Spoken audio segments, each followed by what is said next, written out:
Welcome to the Slop Farm. Enjoy the video.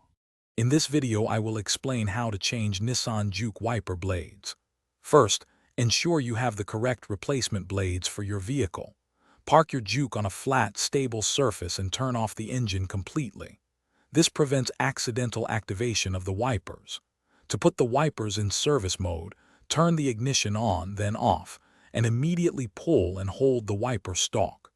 The wipers will move to an upright position, allowing safe access. Once the wiper arms are in the service position, gently lift each arm away from the windshield until it locks into place. Be careful not to let the arm snap back, as this could damage the glass. Most Nissan Juke models use a hook-style connector.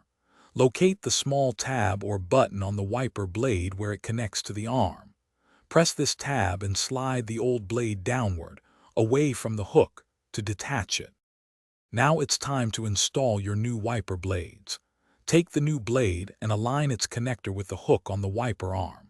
Slide the new blade upward onto the arm until you hear a click, indicating it's securely locked into place.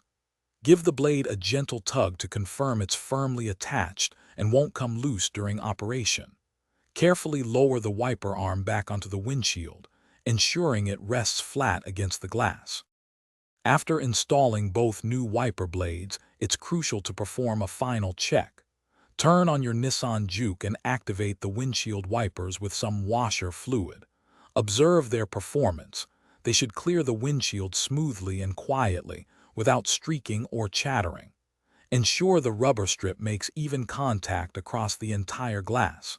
If you notice any issues, double-check the installation. Remember to check the video description for a link to the Shark AI Ultra Robot Vacuum and other great deals to keep your home sparkling clean.